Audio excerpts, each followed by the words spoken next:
दोस्तों मेरा नाम प्रेम है और मैं अभी 12th क्लास में हूँ और अभी थोड़े ही दिनों में मेरे एग्जाम्स भी स्टार्ट होने वाले हैं। आप यकीन नहीं करोगे लेकिन मैंने अभी तक कुछ भी नहीं पढ़ा है। हाँ, लेकिन यूट्यूब पे पूरे दिन वीडियोस जरूर देखता रहता हूँ कि कैसे 15 दिन में टॉपर बने, कैसे बिना पढ़े ही एग्जाम में सबको पीछे छोड़ दें, वगैरह वगैरह। लेकिन आज कानों में मोदी जी की वो वाली बात बार बार गूंज रही है, मजा नहीं आ रहा है। और सच में मजा नहीं आ रहा है। लेट मी क्लेरिफाई, मैं यहाँ पर सिर्फ पढ़ाई की बात कर रहा हूँ, बट हाँ वैसे भी रियल लाइफ में कौन सा आ रहा है। दिक्कत यह है दोस्तों, पढ़ाई में मन ही नहीं लग रहा है। मेरा सपना तो है कि मैं इस बार क्लास को टॉप करूं और अपनी 95% वाली मार्कशीट अपने पड़ोसियों के मुंह पे दे मारूं, जो रोज मेरे पेरेंट्स को अपने अपने बच्चों की अचीवमेंट्स गिनवाते रहते हैं। और फिर आपकी तरह मेरे पेरेंट्स भी काफी भोले हैं बेचारे, वो भी ज्यादा कुछ कर नहीं सकते, एक दो थप्पड़ मारने के अलावा। अरे मजाक कर रहा हूँ, मैं बड़ा हो गया हूँ ना, तो मुझे लगता है कि अब मेरी लाइफ की प्रॉब्लम्स को मुझे खुद ही हैंडल करना चाहिए। और फिर मैंने ऐसा ही किया। मैं वहां गया जहां हर कोई अपनी प्रॉब्लम्स लेकर जाता है और इंटरेस्टिंगली सबको लगता है कि उन्हें उनकी हर प्रॉब्लम का सोल्यूशन वहां मिल भी जाता है। जी हाँ, मैं बात कर रहा हूँ गूगल देव की। तो मैंने भी वैसा ही किया। एक मंत्र है मेरा, ओम गूगलाय नमः, पढ़ाई में मन लगाए नमः, बट हाउ, प्लीज टिप्स गिवाय नमः। और फिर मेरे सामने गूगल देव कुछ प्रकट करते हैं। जी हाँ, स्टडी टिप्स के आर्टिकल्स। सबसे पहली टिप गूगल देव ने दी कि अपने गोल्स को क्लियर करो कि आखिर पढ़ना क्यों है। अब भाई बच्चा थोड़ी हूं मैं, मेरा गोल तो मुझे पता है ना, प्रार्थना ही तो है मेरा गोल, उसी को तो पाना है लाइफ में। हाय, जब वो स्कूल में आई तब से बुक्स में उसी को तो देखता रहता हूँ। अब आप ही बताओ, इससे ज्यादा कोई कितना फोकस करेगा अपने गोल पे। मैं ये सोच ही रहा था कि इतने में मुझे अंदर से एक आवाज आती है। वत्स, गूगल देव तुमसे ये कहना चाहते हैं कि तुम्हारा पढ़ाई करने के पीछे क्या लक्ष्य है, आखिर तुम पढ़ाई कर क्यों रहे हो, उससे तुम्हें क्या मिलेगा। क्या तुम डॉक्टर या इंजीनियर बनना चाहते हो या फिर एक आईपीएस या आईएएस ऑफिसर। उसे कहते हैं लक्ष्य पे ध्यान केंद्रित करना, ना कि प्रार्थना पे। वत्स, गुस्सा तो बहुत आ रहा है, पर इतने व्यूअर्स के सामने तुम्हें कुछ बोल नहीं सकता, इसलिए समझ जाओ, मैं चलता हूँ। अरे समझ गया, मैं समझ गया। मेरा लक्ष्य तो आईएएस बनने का है और उसके लिए तो मुझे पढ़ाई करनी ही पड़ेगी। थैंक यू सो मच, आपने मुझे समझा दिया। लेकिन फिर से वही प्रॉब्लम, अभी तो मेरे 12th के एग्जाम्स आने वाले हैं ना, अभी तो मुझे इन बुक्स को पढ़ना है, बट मेरा मन ही नहीं कर रहा इतनी मोटी मोटी बुक्स को पढ़ने का। और फिर ये इतने सारे चैप्टर्स, सबके सब बोरिंग। एक तो साला ये A+B का होल स्क्वायर 10th क्लास से मेरे पीछे पड़ा है। आप ये बताओ कि पढ़ाई में मन कैसे लगाऊं। मेरी सबसे बड़ी दिक्कत तो यही है, बिकॉज मेरे एग्जाम्स में अभी कुछ ही दिन बचे हैं और मैं यहाँ पे ये सोच रहा हूँ कि कल वाले सौरभ जोशी के व्लॉग में पीयूष क्यों नहीं आया, मुझे टेंशन क्यों नहीं हो रही एग्जाम्स की।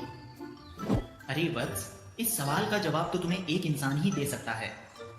अरे बताइए ना, कौन है वो इंसान प्लीज। आपको पता है ना मैं कितना परेशान हूँ, please please please please please. अरे हाँ, दिख रहा है तुम कितने परेशान हो। तो सुनो, यहाँ से करीब एक वेबसाइट दूर उनका घर है। प्यार से लोग उनको मिस्टर प्रोटोन कहकर बुलाते हैं, शायद वो तुम्हारी मदद कर पाए। क्या नाम बताया? Mister proton. नाम तो सुना सुना सा लग रहा है। अरे हाँ, मेरी क्लास के टॉपर्स के मुंह से सुना था मैंने ये नाम। अच्छा, अब पता चला। साले बचपन में GTA वाई सिटी में चीट कोड्स यूज करते थे, अब पढ़ाई में भी उन्होंने शॉर्टकट्स ढूंढ लिए। ठीक है, फिर मैं उन्हीं के पास जाता हूँ। हाँ, थैंक यू सो मच प्रेम, तू तो है ही इंटेलिजेंट। देख, तेरी खुद की अंतरात्मा ने ही तुझे सॉल्यूशन के कितना करीब लाकर खड़ा कर दिया। चलो फिर चलते हैं।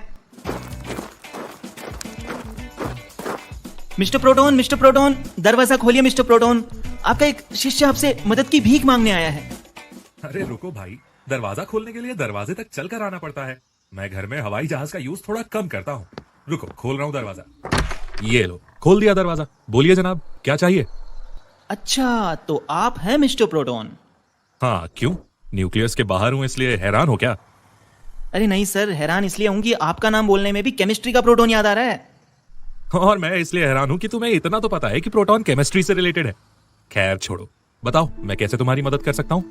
सर एक्चुअली मेरे एग्जाम स्टार्ट होने वाले हैं एंड मैंने अभी तक बुक्स को खोलकर भी नहीं देखा। समझ नहीं आ रहा है कहाँ से स्टार्ट करूँ, क्या पढूं। सिलेबस इतना बड़ा है कि अगर आज फर्स्ट चैप्टर खोलकर पढ़ने लगा ना तो मेरे क्लासमेट्स की बीवी बच्चे सब हो जाएंगे और मेरा सिलेबस कंप्लीट नहीं होगा। अरे अरे, तुम तो काफी फास्ट हो यार, कहाँ की बात को कहाँ ले गए। रुको जरा, सब्र करो। हाँ प्रोटोन सर, अब सब्र ही तो है, लेकिन इस बार लग रहा है कि सब्र का फल मीठा तो पक्का ही नहीं होगा। आई थिंक मैं तुम्हारी मदद कर सकता हूँ। देखो ध्यान से सुनना, अब तुम्हारे पास काफी कम टाइम बचा है, इसलिए अब तुम पूरी बुक्स को पढ़ना तो भूल ही जाओ। अब तुम्हें कुछ ऐसा करना होगा जिससे तुम अपना सिलेबस भी कंप्लीट कर लो और फिर एग्जाम्स में तुम्हारा कोई क्वेश्चन भी ना छूटे। अरे क्या बात है प्रोटोन सर, आपने तो मेरे मन की बात पढ़ ली। लेकिन सर, मेरे मन की सारी बातें आपने तो नहीं पढ़ी ना। वो क्या है ना प्रोटोन सर, प्राइवेसी नाम की भी एक चीज होती है। हाँ बिल्कुल, मुझे बिल्कुल नहीं पता कि तुम्हारे मन में प्रार्थना चल रही है। अरे सर, ये तो गलत बात है ना। लेकिन प्रार्थना के बारे में आपको किसने बताया? चिल करो, मैं भगवान की प्रार्थना के बारे में बात कर रहा था। चलो, अब तुमने खुद ही बता दिया तो सबसे पहली टिप यही है मेरे दोस्त कि डिस्ट्रैक्शंस को दूर करो जो तुम्हें अपने लक्ष्य अपनी पढ़ाई से दूर ले जाती है। उस हर चीज को अपने से दूर कर दो जिनमें से एक ये तुम्हारी प्रार्थना ही है, if I am not wrong. और ये जो तुम रील्स और शॉर्ट्स को स्क्रॉल करने की हस्तक्रिया कर रहे हो ना, इसको भी रोक दो। तुम्हें पता है इससे तुम्हारे माइंड को पढ़ाई पर फोकस करने में कितनी दिक्कत होती है। तुम खुद ही सोचो, तुम्हारा माइंड हर 20-30 सेकंड में उस दूसरी रील या दूसरी शॉर्ट पर फोकस कर रहा है, तो फिर तुम्हारे माइंड को ये आदत लग जाएगी और वो पढ़ाई पर भी सिर्फ इतना ही फोकस कर पाएगा। क्या तुम यही चाहते हो? अरे नहीं सर, इट्स हॉरिबल। सुनने में ही इतना डर लग रहा है, क्या सच में ही इतना खतरनाक है? हाँ बिल्कुल, अटेंशन स्पैन कम होना आज दुनिया की बहुत बड़ी प्रॉब्लम बनकर उभर रही है। अच्छा सर, लेकिन ऑफ टॉपिक मत जाओ प्लीज। मुझे ये बताओ कि अब मैं पढ़ाई पर ध्यान कैसे लगाऊं? जैसे प्रार्थना पर लगाया था। मतलब सर? मतलब ये कि जैसे तुम्हें प्रार्थना अच्छी लगती है, वो जितना टाइम चाहे तुम दे सकते हो उसे। वो बात अलग है कि वो तुम्हें देखती तक नहीं है, बट सोचो जरा, अगर वो तुमसे बात करना चाहे तो क्या तुम उससे बात नहीं करोगे? अरे हाँ सर बिल्कुल, मैं तो उसके लिए संसार को भूल जाऊंगा। अरे हवा में मत उड़ो, रुको जरा। मैंने कहा था सिर्फ इमेजिन करो। चलो छोड़ो, अब जरा ये सोचो कि जिस चीज को तुम दिल से पसंद करते हो, प्यार करते हो, उसको टाइम देने के लिए तुम्हारा माइंड तुम्हें कभी रेजिस्ट नहीं करता। लेकिन पढ़ाई जो कि तुम्हें लगता है कि बोरिंग है, उसके लिए तुम्हारा माइंड तुम्हें रेजिस्ट करता है। तो क्या हो अगर तुम प्रार्थना की जगह अपनी पढ़ाई को दे दो? और फिर क्या तुम अपनी पढ़ाई से प्यार करना शुरू नहीं कर सकते? अरे सर, कहाँ प्रार्थना और कहाँ ये बोरिंग पढ़ाई, कंपैरिजन ही नहीं है सर कोई। कंपैरिजन है प्रेम। अगर आज तुम अच्छे से पढ़ाई करोगे और एक दिन तुम्हारा जो ड्रीम है आईएएस बनने का, उसे पूरा कर लोगे, तो ये ही पढ़ाई जिसे तुम प्रार्थना के लिए सैक्रिफाइस कर देना चाहते हो ना, ये तुम्हें पता नहीं कितनी प्रार्थनाएं लाकर दे सकती है। फिर तुम चूज करोगे कि तुम्हें किसे अपना लाइफ पार्टनर बनाना है। फिर तुम्हारे हाथ में होगा कि भाव देना है या नहीं। फिर तुम होगे खुद की लाइफ के हीरो। सर सुनने में तो काफी अच्छा लग रहा है। ठीक है, मैं समझ गया। पता नहीं क्यों सर मेरा मन कर रहा है कि मैं अभी पढ़ने बैठ जाऊं, लेकिन सर टाइम कम है। अभी मुझे क्या पढ़ना चाहिए जिससे मैं अच्छा स्कोर कर लूं, बिकॉज एग्जाम सर पर हैं। हाँ, अब तुम सही सवाल कर रहे हो। मैं तुम्हें बताता हूँ। सबसे पहले तुम ये देखो कि तुम्हारे एग्जाम्स में कौन से चैप्टर्स आएंगे और कौन से नहीं। उनकी एक लिस्ट रेडी करो, हर सब्जेक्ट की। फिर शायद ऐसा भी होगा कि कुछ चैप्टर्स के कुछ पोर्शंस ही आए और बाकी का पूरा चैप्टर ना आए। अरे हाँ प्रोटोन सर, हमें क्लास में बताया गया था कि साइंस के चैप्टर नंबर 11 और चैप्टर नंबर 12 हाफ हाफ ही याद करने हैं। ग्रेट, तो सबसे पहले यही करो कि जो भी एग्जाम्स में आने वाला है उन चैप्टर्स की लिस्ट बनाओ। उसके बाद भी तुम्हारी हालत देखकर मुझे लग नहीं रहा कि तुम इतना कुछ इतने कम टाइम में याद कर पाओगे। एम आई राइट और एम आई राइट? हाँ सर, बिल्कुल सही पहचाना आपने मुझे। इतना सब कुछ इतने कम टाइम में कैसे याद होगा? एग्जाम्स में तो बस कुछ ही दिन बचे हैं। कोई बात नहीं, तुम एक काम करो, प्रीवियस ईयर के क्वेश्चन पेपर्स कहीं से ले आओ। ये क्वेश्चन पेपर्स तुम्हें अपनी स्कूल से ही मिल जाएंगे, या फिर जो तुम्हारी क्लास में पिछले साल पढ़ते थे उनके पास तो मिल ही जाएंगे, या फिर मार्केट से ले आओ। बस एक बार उन्हें कलेक्ट कर लो। उसके बाद उन क्वेश्चन पेपर्स में से हर चैप्टर के वो टॉपिक्स चेक करो जिनमें से वो क्वेश्चंस आए हैं। उन्हें एक मार्कर से मार्क कर लो और बस अब तुम्हारा पढ़ाई करने का मटेरियल और भी कम हो गया। जिस भी सब्जेक्ट का पेपर है उससे पहले ये टॉपिक्स अच्छे से याद कर लेना। हाँ सर, ये तो मैं कर सकता हूँ, लेकिन सर अगर इन टॉपिक से अलग कोई क्वेश्चन आ गया तो? हाँ, बिल्कुल आ सकता है, और कुछ क्वेश्चंस आएंगे भी। बट तुम्हें एक चीज का ख्याल रखना है, तुम्हें कोई भी क्वेश्चन खाली नहीं छोड़ना है। हर क्वेश्चन का जवाब लिख कर आना है। लेकिन सर अगर मुझे क्वेश्चन ही नहीं आता तो जवाब कहां से लिखूंगा मैं? एक तो यार तुम बोलते बहुत ज्यादा हो, सुनते कम हो। वही तो बता रहा हूं मैं, बात मत काटा करो बीच में। सॉरी सर बताओ ना, प्लीज बताओ।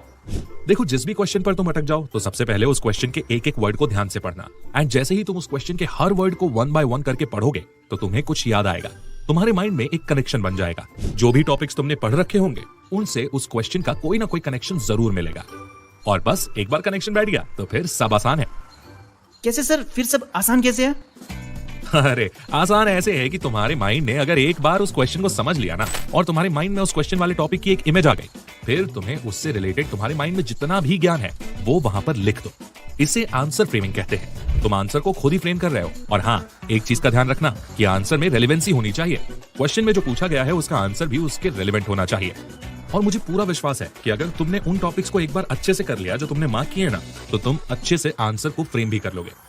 अरे वाह, फिर तो मैं सारे क्वेश्चन कर लूंगा सर। कोई भी क्वेश्चन छोड़कर नहीं आऊंगा एग्जाम में। एंड हमारी बोर्ड्स में कौन सी नेगेटिव मार्किंग होती है जो मेरे नंबर कट जाएंगे?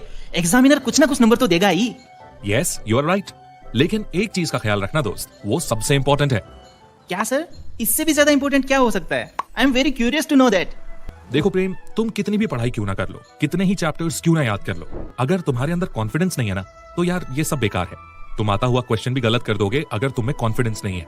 इसीलिए पढ़ने के बाद अपने आप से ये कहना मत भूलना कि जितना मैं कर सकता था मैंने वो किया है, जितना मैं पढ़ सकता था मैंने वो पढ़ लिया। अब मैं पूरी तरह से कॉन्फिडेंट हूं कि एग्जाम का चाहे कोई भी क्वेश्चन हो, मैं खाली छोड़कर तो नहीं आऊंगा। बस इतना कर लेना, फिर देखना हर पेपर के कंप्लीट होने के बाद तुम्हें पहले से पता रहेगा कि कितने मार्क्स आने वाले हैं तुम्हारे। और हाँ, कभी भी लास्ट वाले पेपर को आने वाले पेपर पर हावी मत होने देना। मतलब सर? मतलब कि अगर लास्ट पेपर अच्छा नहीं हुआ तो उसका बर्डन नेक्स्ट पेपर पर बिल्कुल नहीं जाना चाहिए, वरना नेक्स्ट पेपर में भी अच्छा नहीं कर पाओगे। हाँ, समझ गया सर मैं। और हाँ, एक और बात, अपने दोस्तों के साथ किसी भी पेपर के तुरंत बाद कोई डिस्कशन मत करना उस पेपर से रिलेटेड। लेकिन सर ऐसा क्यों? वो इसलिए क्योंकि ये तुम्हारे कॉन्फिडेंस को कमजोर कर सकता है। अगर तुम्हारा कोई क्वेश्चन गलत हुआ तो तुम फिर उस ओवर थिंकिंग में चले जाओगे, फालतू की टेंशन लेने लगोगे कि यार आखिर वो एक क्वेश्चन गलत क्यों हो गया।